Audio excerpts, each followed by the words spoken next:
యజ్ఞం అంటేనే కలిసి బ్రతకడం, కలిసి తినడం, కలిసి పనిచేయడం. ఆ ప్లేట్ కింద పెట్టుకోండి, ప్రతి ప్లేటు. మీరు యజ్ఞకుండి చుట్టూ 8 మంది కూర్చున్నారు, కానీ అక్కడ ఒకటే ప్లేట్ పెట్టాం. 8 ప్లేట్లు అక్కడ. ఎందుకంటే ఇది మాకు మీరే, మీకు మేమే అనే పూజలు కాదు, ఇది మనము అనే పూజ ఇది. మనము కాబట్టి యజ్ఞకుండికి ఎదురుగా కూర్చున్న వాళ్ళు ఆవాహయాన్ని, సంస్కృతంలో ఆవాహయాన్ని అంటే లీష్కమ్మని, రండి మేము ఇంత యజ్ఞం పెట్టుకున్నాం, మీరు వచ్చి మమ్మల్ని ఆశీర్వదించండి అని దేవతలందరినీ పిలుస్తున్నాం. ఆల్రెడీ ఇక్కడ దేవతలు ఉన్నారు, మీరే కూర్చొని ఉన్నారు, కానీ సూక్ష్మ రూపంలో మిమ్మల్ని దేవతలు చేయడానికి కలతాలాడుతున్న ఆ దేవతా శక్తుల్ని మనం పిలుస్తున్నాము. ఆవాహయాన్ని అన్నప్పుడు 2 అక్షర పుష్పాలు ఆ స్వస్తిక్ ప్లేట్లో వేయండి. యజ్ఞకుండికి ఎదురుగా ఉన్న వాళ్ళు ఒకళ్ళు 2 అక్షర పుష్పాలు తీసుకొని, మిగతా వాళ్ళందరూ ఒకళ్ళు చేయి ఒకళ్ళు పట్టుకోండి.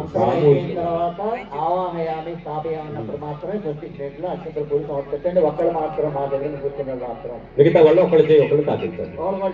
ఓం తత్వాయామి బ్రహ్మణా వందమానః తదా యజమానో హవిర్భిః అహేణమానో వరుణేయమోజ్జురుషత్వం